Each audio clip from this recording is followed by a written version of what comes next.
back in Northeast Florida.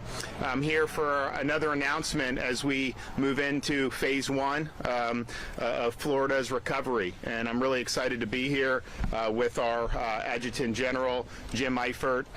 The National Guard for Florida has done an absolutely fantastic job. If you look at all the innovations and testing that we've done, whether it's the drive-through sites, whether it's these new walk-up sites in underprivileged areas, whether it's the strike teams that they're doing to test residents and staff at long-term care facilities, they have done an extraordinary job. They've been a force multiplier for the state of Florida, and I think by this weekend, National Guard supported outlets, all those types of tests, will have generated about 100,000 tests in the state of Florida, and so that's a really remarkable thing, and I really want to thank Jim. I also want to thank Mayor Curry for doing a great job during this time, being very level-headed, being very fact-based and data-driven, and this Northeast Florida region has really done well. I'll say a few things about that, but I think it's exciting what's in store for Northeast Florida, because I think they're going to be able to bounce back very quickly.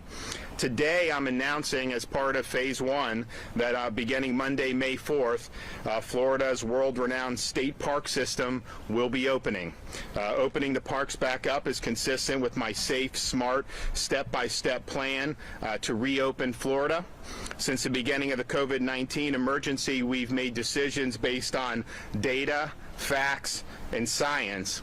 And I think we've seen enough about COVID-19 to make, and I think the science backs it up, that outdoor transmission is less likely than transmission in enclosed environments. In fact, the Department of Homeland Security's Biodefense Lab recently conducted a very thorough study about the effect of sunlight, heat, and humidity on the virus, both in terms of surface transmission and in terms of respiratory droplets and aerosols. And they made the following conclusions, and DHS was very confident in this. The DHS study said that sunlight rapidly killed the virus in aerosols. And it said that outdoor daytime environments are lower risk for transmission of the virus than indoor environments. In terms of surfaces, when a virus may be left on a surface, DHS study concluded that sunlight kills the virus quickly, and that the virus is less stable overall at higher temperatures and higher humidity. Now, that doesn't mean you can't transmit it. Obviously, if you pack in 1,000 people and they're right next to each other and they cough on each other, that's going to be risky. But when you're talking about open spaces with appropriate social distancing, that is a very low-risk environment, but it's also high reward for the people of Florida, because people can go out, they can get sunlight,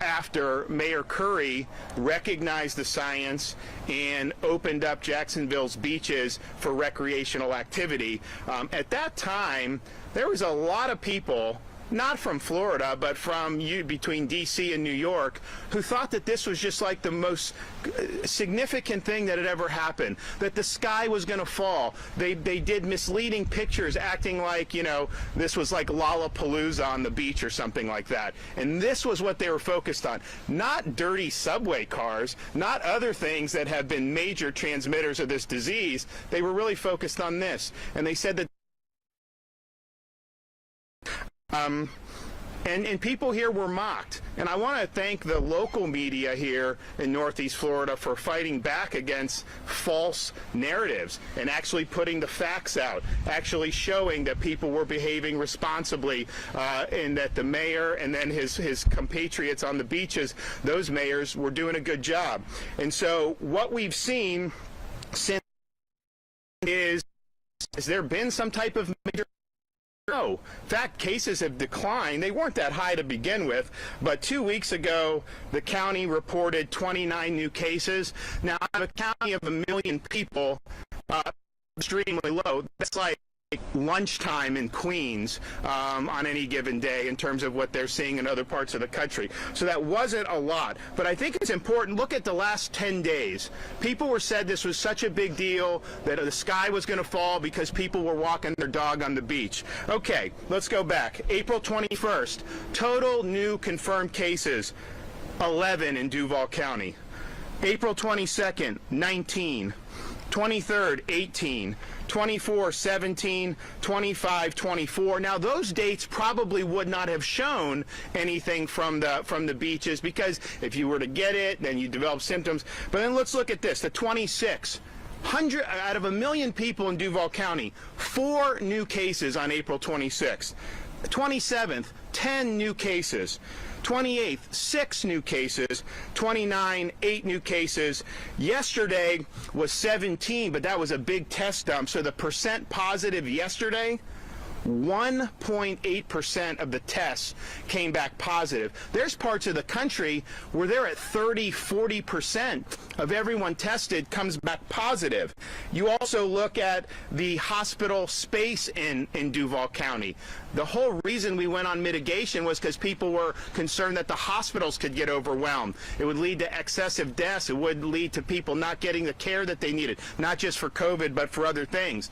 Well, as we sit here today, 42% of the hospital beds in Duval County sit empty.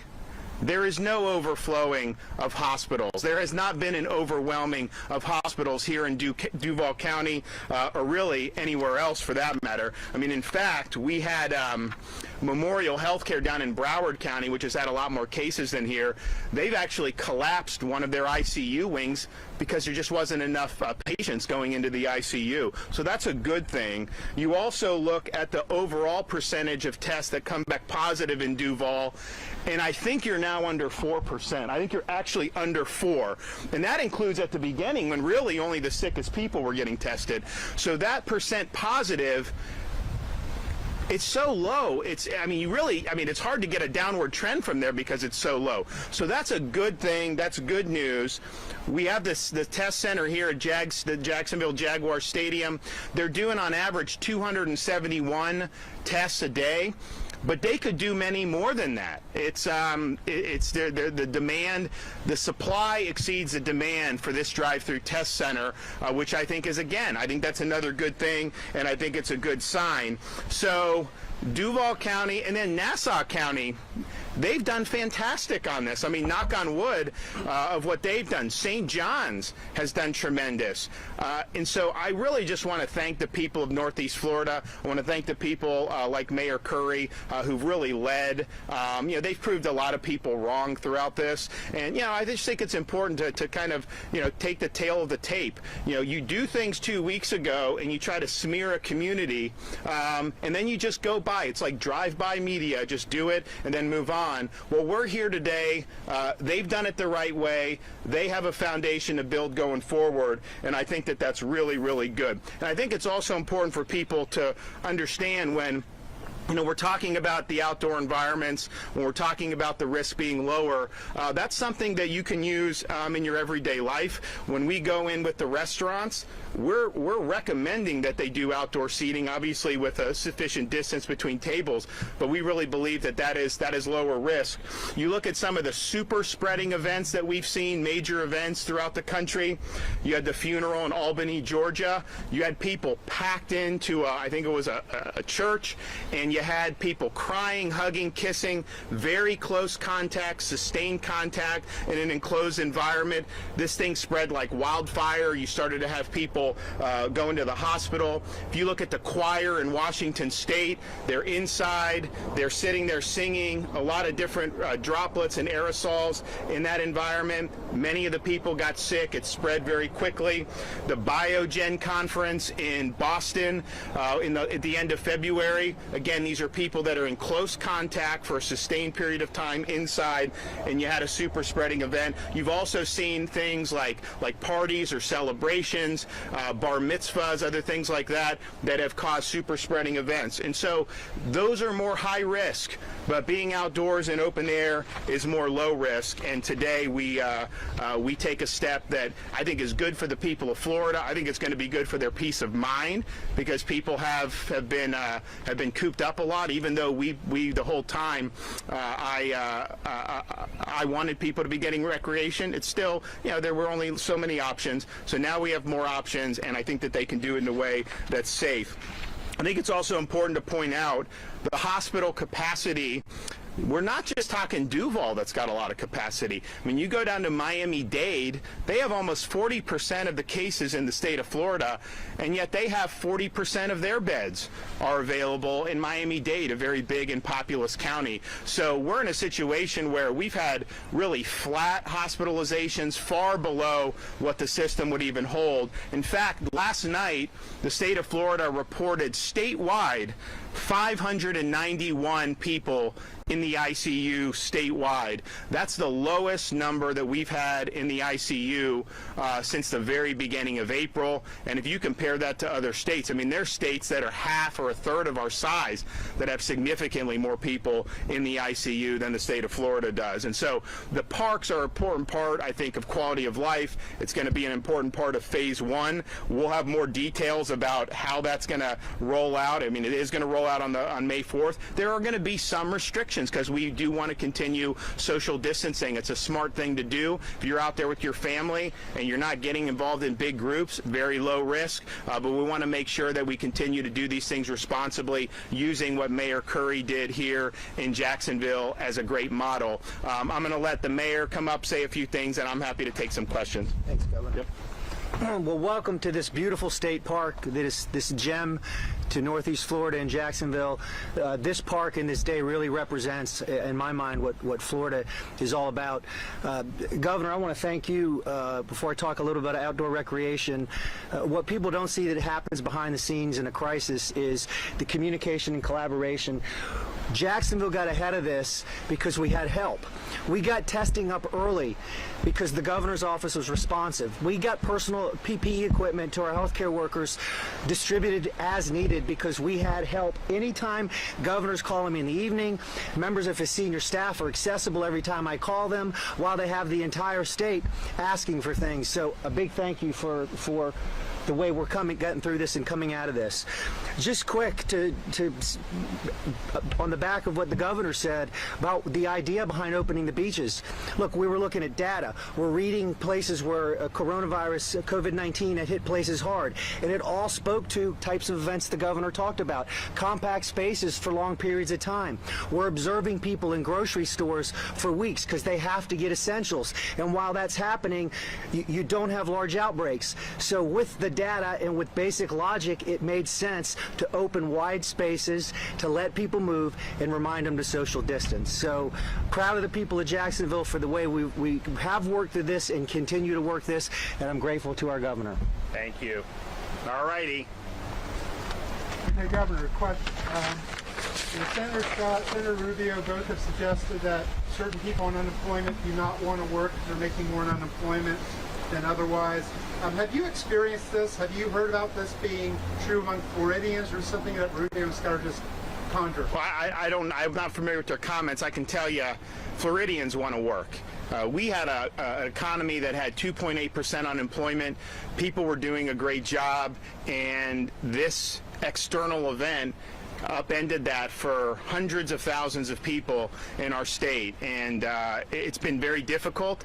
We've worked extremely hard on fixing a very broken system that you had with unemployment, and starting to get good results that I'm happy. We need to do more, but we're much better than we were a month ago.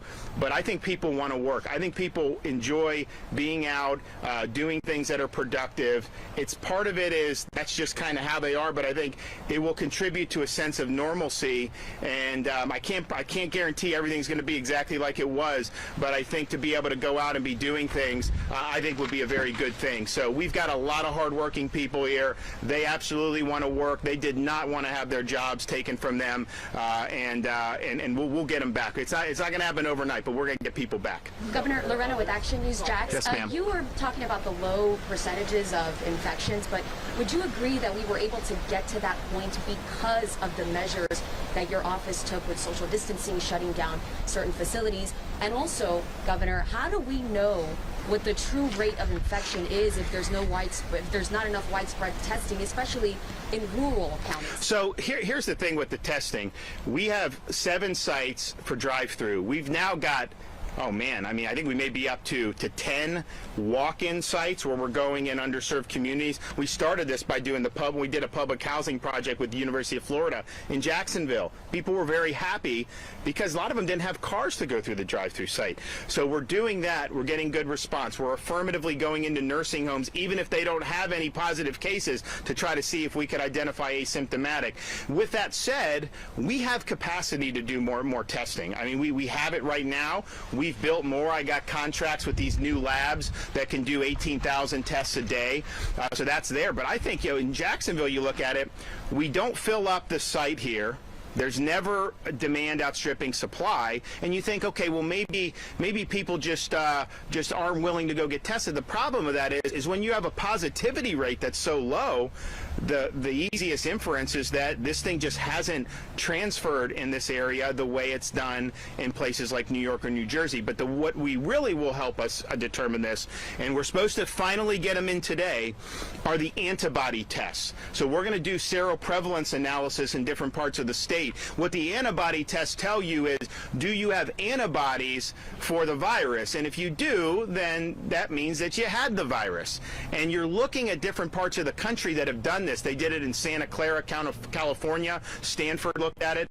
They believe that between 50 and 80 times more people in that county have the antibodies than have actually tested positive. LA County did something similar. They didn't think it was quite that high, but it was certainly exponentially greater than who had tested positive. University of Miami did it in Miami-Dade. At the time, I think there was 10,000 cases. They think that there's 160,000 people that have the antibodies. So we're going to do that here in other parts of Florida. We're going to get hundreds of thousands of these tests in, but that will give us an indication of how widespread this thing was. And I think we all understand at this point, this thing was here earlier than we thought. The Super Bowl in Miami, I was talking to the head of the committee. I was like, there's no way we didn't have this in the Super Bowl. And people say, my whole staff was sick that week or whatnot. So I think it was here. I think there's way more people that have the antibodies than we thought initially, but this will allow us to determine that. And then what kind of inferences do you draw from that? If the antibodies are prevalent at 10, 20, 50 times the positive test, then that's telling you that the virus fatality rate is much lower, which is a good thing. It tells you that the hospitalization rate will be much lower, which is a good thing.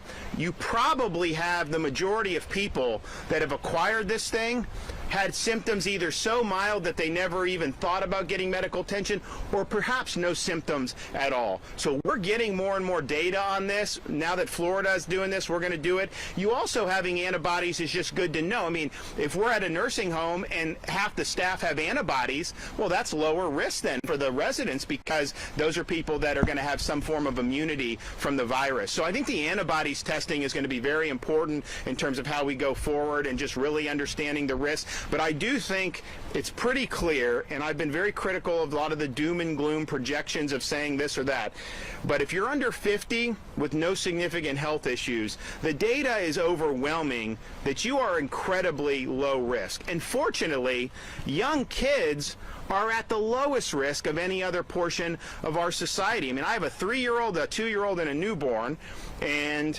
I am much more concerned with other things than I am with this in terms of my kids' health. That's a good thing. There's also research being done now in Europe. that about putting kids in school. Now, we're doing distance learning in Florida to the end of the year. We've made that decision. But the American view has been, yeah, kids are at lower risk, but if they go to school and they interact, then they'll transmit it to their teachers and their parents. And so you wanted to not have those things. But that also has implications for summer school and summer camps, Little League, all these other things. Europeans are looking at it, and a lot of them think that kids aren't really significant vectors, that the parents are more likely to infect them. I don't know if that's right, but we're going to find out pretty soon because they're in school in Denmark. Switzerland's putting their kids back in school. I would love to be able to have the hard data to say that kids are not significant transmitters of this, because if that's true, then, man, we've got to do summer camps. We've got to get back and get our kids back out doing things. So this is all about just following the data and following it where it leads. Yes. On the parks, kind of a two-part question on the Phase 1 for business. You did an exception for the 3 southeast county. It's the same thing for parks. Are you going to have different parts of the state? Are going to have different? So we're going to have 80. Yeah, so we'll have 80 to start on Monday. It's kind of a phased approach. I do think some of the southeast Florida counties will have open. Remember, those 3 counties all opened parks, marinas, and golf courses last week. So they have this open, and that's something that I think made sense for them. I supported their decision 100%, and so we would want to have access as well to some of these. So we're going to be Department of Environmental Protection is going to be rolling out exactly the parameters. Like I told people, it's not just going to be like it was in February. I mean, there is going to be restrictions. There'll be limitations just so people are safe. But I really believe if people are out there and they're not in big groups, I think it's a low-risk environment. Governor, we've talked to a lot of people who are still pending for unemployment benefits, and they've been waiting since March. Is that acceptable, and why is it taking so long to try and address some of the problems of unemployment benefits? So we have last night paid out another 69,000 payments. As of 2 days ago, there have been 416,000 unique claimants paid.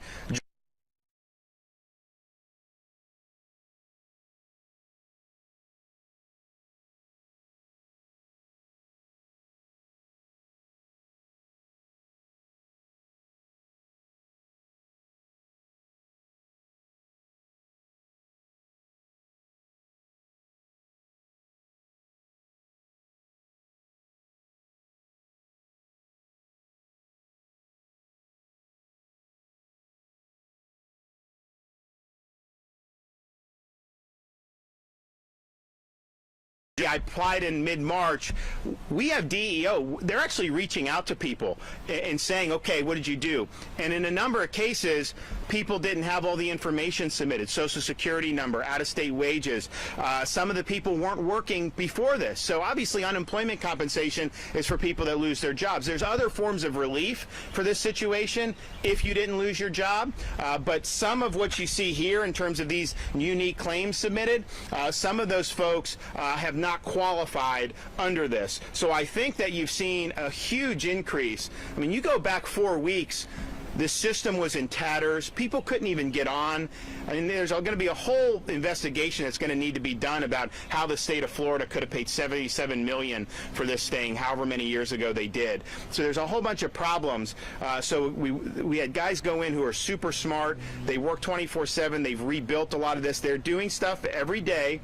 But you now have people that can access it better. Last weekend they took the system down. People can still apply if Connect is down because you can go to PEGA and then the PEGA data gets migrated to Connect. But they took down the Connect for the interface with the public so they could devote 100% of its capacity to doing payments. And they did like 500,000 unique payments, not unique claims, but unique payments last weekend. And so we're going to continue to build off the momentum. It's been the #1 non-health priority that we've had, and we've mobilized so many people in state government to be able to do it. You know, you have some people that are applying through Connect, through PEGA, and through a paper application. So those obviously, you know, you got to filter that out. You're only going to do one.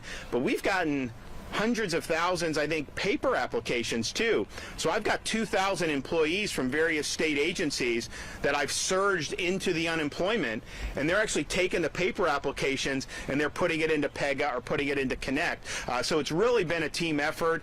John Satter I had to put in charge because the job wasn't getting done he's our DMS secretary. He's done a great job, and it's not over. Obviously there's more improvements that need to be made, but if people really understood how in tatters this thing was, they've been working really hard. Governor, on that thread, Governor, 40% of Floridians who've applied for unemployment appear to not be ineligible. That's according to the DEO. Is it possible that they were mislabeled? So say it again. 40% of Floridians who've applied for unemployment were found to be ineligible. Right. Is it possible that they were mislabeled? So what I would tell you is, under normal circumstances, like non-crisis situations, so if you go back last year, 2019, what DEO will tell you is a majority of people that apply are not eligible. Now, I think a majority applying now are eligible because these are people that just lost their jobs. So I think the percentage of ineligible is probably lower now than it is normally during the year. But that is how they've done it, that it is the average person that applies historically is not eligible. And that's just kind of based on, what the rules and requirements are.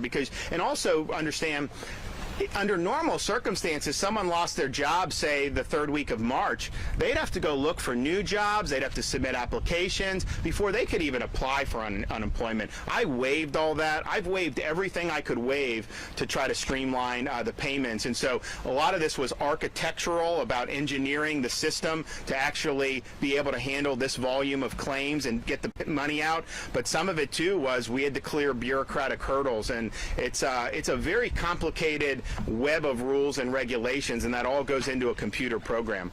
Yes, ma'am. Other people to stand in apology. Is it for people to not let their guard down and see things like we saw with the funeral in Georgia or some of the beaches in California? We don't back down. Yeah, so, but exactly. We still need to keep up the common sense social distancing. And I think if you've looked at all the other countries, all the other states, the most effective things have been targeted interventions to protect the at-risk populations, like we've done in Florida with so much to the nursing homes. We've sent out, the state of Florida, we've sent out 7 million face masks just to long-term care facilities. We've sent out 500,000 face shields just to long-term care facilities. Sent out 1 million gloves because we knew that's where the problem was. When I was in the White House the other day, Dr. Birx remarked, Governor DeSantis knew where the risk was, and he surged resources to be able to prevent death in those facilities. And it's not easy, and we've obviously had people get sick. We've had unfortunate deaths. But if you compare us to like a New York on that, I mean, they're like 10 times what we were, because we really focus. So we're going to continue focusing on that, but then also doing the common sense things, like don't have large groups, particularly in an indoor environment. That is going to be more risky, and people understand that. And I think that if you treat people with respect, and if you level with them, they respond. What you're seeing in some of these other states, I think, is vindictive, and I think that's why people are rebelling. In Florida, I think people have understood, we've got a job to do, but if it's not risky to go to a park, you should be able to go to a park. If it's not risky for you to walk 18 holes, then do it. And so that's the philosophy we've had. But yeah, I would just, any type of large groups. I mean, first of all, our order bans any group over 10. But even if you have 10 people inside, you're much better off being at a park with 10 people than being at a dinner party with 10 people for 3 hours, all sitting next to each other in an enclosed environment. I mean, I think the science is pretty clear on that, and so people just need to understand that makes sense. And we're going to continue to protect our seniors and the vulnerable through appropriate social distancing. I'll tell you, when this all started, we knew that the seniors were more at risk, and it's amazing how great Florida seniors responded. Obviously, we had to do stuff for these long-term care facilities, but you look at some of these communities, they didn't need to be ordered. They did this immediately, like the Villages, some of these other places. They immediately stopped the high-risk activities. They kept activities that were low risk, and the result results have been really, really good. So I think the seniors in Florida have responded beautifully, and it's been good to see. So we're going to continue doing those things, but I think those common sense things have been proven to be the most effective. Saying that someone can't plant a seed in their front yard, that has nothing to do with public health, and that's really just about social control. All right, I'm going to take off. Thanks, guys. Thanks, Governor. Thank you. Yeah, appreciate it. Thank you.